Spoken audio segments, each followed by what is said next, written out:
نحمده ونصلي على رسوله الكريم اما بعد فاعوذ بالله من الشیطان الرجیم بسم اللہ الرحمن الرحیم۔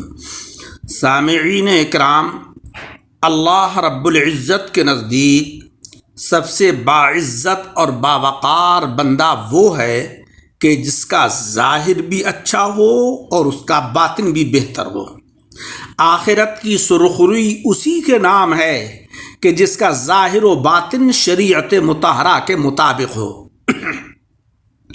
مولا رب العزت نے قرآن عظیم میں فرمایا کہ ان اکرمکم عند اللہ اتقاکم ان اللہ علیم خبیر۔ تم میں سب سے باوقار اور باعزت وہ ہے کہ جو سب سے زیادہ پرہیزگار ہے، اور تمہاری پرہیزگاری اللہ تبارک و تعالیٰ سے چھپی ہوئی نہیں ہے۔ مولا رب العزت تمہارے ظاہر کو بھی دیکھ رہا ہے اور باطن کو بھی دیکھ رہا ہے۔ جناب رسول مکرم صلی اللہ علیہ وسلم کا ارشاد عالی ہے کہ میں اپنی امت میں سے ایسے لوگوں کو جانتا ہوں کہ جو قیامت کے دن تہامہ کے پہاڑوں کے برابر نیکیاں لے کر آئیں گے۔ اللہ تبارک و تعالی ان کو فضا میں اڑتے ہوئے ذرے کی طرح بنا دے گا۔ حضرت ثوبان رضی اللہ تعالی عنہ نے عرض کیا کہ یا رسول اللہ صلی اللہ علیہ وسلم، ان لوگوں کا حال ہم سے بیان فرما دیجئے اور واضح کر کے بیان فرمائیے تاکہ لا علمی اور جہالت کی وجہ سے ہم ان میں سے نہ ہو جائیں۔ آپ علیہ الصلاۃ والسلام نے فرمایا کہ تم جان لو کہ وہ تمہارے بھائیوں میں سے ہی ہوں گے کہ جن کی نیکیاں تہامہ کے پہاڑوں کے برابر ہوں گی اور بارگاہ الہی میں مقبول نہیں ہوں گی، فضا میں اڑتی پھر رہی ہوں گی، اور وہ لوگ تمہاری قوم میں سے ہی ہوں گے۔ وہ بھی راتوں کو اسی طرح عبادت کریں گے جیسے تم عبادت کرتے ہو، لیکن وہ ایسے لوگ ہوں گے کہ جب تنہائی میں ہوں گے تو حرام کاموں کا ارتکاب کریں گے۔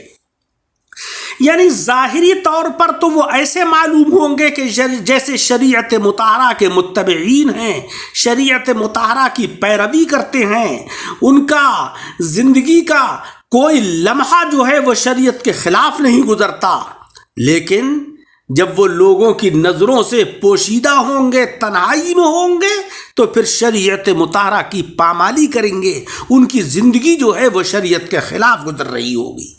تو ایسے لوگوں کو اللہ تبارک و تعالیٰ کی بارگاہ میں کوئی مقام حاصل نہیں ہوگا کہ جن کا ظاہر کچھ ہے اور باطن کچھ اور ہے۔ جناب خاتم النبیین اشرف المرسلین محمد مصطفیٰ صلی اللہ علیہ وسلم فرماتے ہیں کہ تم میں جو شخص برائی کو دیکھے تو اسے اپنے ہاتھ سے روکے، بدل ڈالے اس کو۔ اگر وہ اس کی طاقت نہیں رکھتا ہے تو پھر اپنی زبان سے اس کو روکے، اور اگر وہ زبان سے روکنے کی بھی برائی کو طاقت نہیں رکھتا ہے تو پھر وہ اس برائی کو اپنے دل سے برا جانے۔ لیکن یہ دل سے برا جاننا یہ کمزور ترین ایمان کا درجہ ہے۔ سب سے اعلیٰ درجہ تو یہی ہے کہ برائی کو طاقت سے روک دے۔ اس کے بعد دوسرا درجہ یہ ہے کہ اپنی زبان سے اس برائی کو روکے۔ لیکن آج افسوس ہے کہ ہم برائی کو دیکھتے ہیں، روکنا تو دور کی بات، اگر وہ ہم سے طاقتور ہوتا ہے، سرمایہ دار ہوتا ہے، تو کہیں نہ کہیں ہم بھی اس کی برائی میں شامل ہو جاتے ہیں۔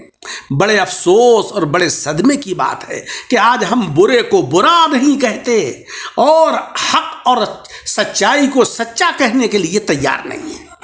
عزیزوں، یہ ہمارے کمزور ایمان کی علامت ہے، ہمارے ناقص ایمان کی علامت ہے۔ ہمیں یہ چاہیے کہ ہم برائی کو برا جانیں اور اچھائی کو اچھا سمجھیں۔ حضور علیہ الصلاۃ والسلام فرماتے ہیں کہ تم لوگوں میں سے کوئی شخص کسی بھی نیک کام کو حقیر نہ سمجھے۔ اگر کوئی نیک کام نہ مل سکے سکے تو اپنے بھائی سے مسکرا کر ملے، اور اگر تم گوشت خریدو یا ہانڈی پکاؤ تو شوربہ بڑھا لو اور اس میں چلو بھر اپنے پڑوسی کو بھی شوربہ دے دو۔ ہو سکتا ہے کہ تم سالن سے روٹی کھا رہے ہو، سبزی سے روٹی کھا رہے ہو، اور تمہارا پڑوسی جو ہے وہ سالن نہ ہونے کی وجہ سے روکھی روٹی کھا رہا ہو یا بھوکا ہو۔ عزیزوں، اپنے بھائیوں سے مسکرا کر ملنا، اخلاق کے ساتھ بات کرنا، حسن سلوک سے پیش آنا، یہ عظیم نیکی ہے۔ اس کا اللہ رب العزت کے یہاں بڑا مقام ہے، لیکن آج ہم اس معاملے میں بھی بڑے کمزور ہیں۔ سب سے زیادہ نا اتفاقی اور سب سے زیادہ برائی بھائیوں میں دیکھنے میں آ رہی ہے۔ ہونا یہ چاہیے کہ بھائی جو ہے وہ اتفاق اور اتحاد کے ساتھ رہیں، حسن سلوک کے ساتھ ایک دوسرے سے معاملات پیش کریں، تاکہ اللہ تبارک و تعالی دنیا میں بھی سرخروئی عطا فرمائے اور آخرت میں بھی سرخروئی عطا فرمائے۔ عزیزوں، ساری کی ساری چالاکیاں، ساری کی ساری ہوشیاریاں، ساری کی ساری عیاریاں اور مکاریاں صرف دنیا ہی میں ہیں۔ اس کو بے وقوف بنا لیا، اس سے جھوٹ بول لیا، اسے دھوکہ دے دیا، لیکن یاد رکھیے کہ جو کچھ ہم کر رہے ہیں وہ ہوا میں نہیں اڑ رہا ہے، فرشتے اس کو لکھ رہے ہیں اور اللہ رب العزت اس کو دیکھ رہا ہے۔ لہذا کسی کے پیٹھ پیچھے اس کی برائی کرنے سے باز رہیں۔ ہماری نمازیں، ہمارے صدقات، ہماری بہت سی نیکیاں جو ہم نے بہت محنت سے کی ہوتی ہیں، وہ ضائع ہونے کا خطرہ رہتا ہے، صرف اس لیے کہ ہم نے اپنے بھائی کے پیٹھ پیچھے برائی کی ہے، ہم نے اس کے عیوب کو بیان کیا ہے تاکہ وہ رسوا اور ذلیل ہو جائے۔ اس وجہ سے اللہ تبارک و تعالی ہماری ان نیکیوں کو بھی ضائع فرما دیتا ہے۔ میرے عزیزوں، چغل خوری سے، تہمت سے، کسی کی برائی سے ہمیں پرہیز کرنا چاہیے، اور ہر برائی کو جہاں تک بھی ممکن ہو روکنے کی کوشش کرنا چاہیے۔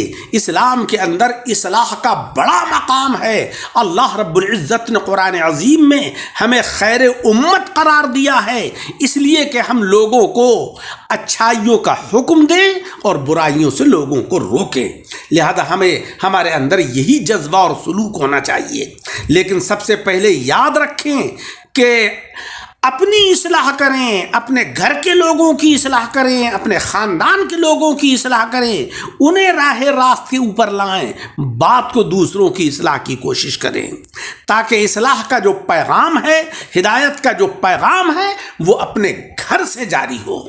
قرآن عظیم میں کہا گیا ہے وَأَنذِرْ عَشِيرَتَكَ الْأَقْرَبِينَ، اپنے خاندان اور قبیلے اور اپنے قرابت داروں کو ڈراؤ اللہ تبارک و تعالی سے۔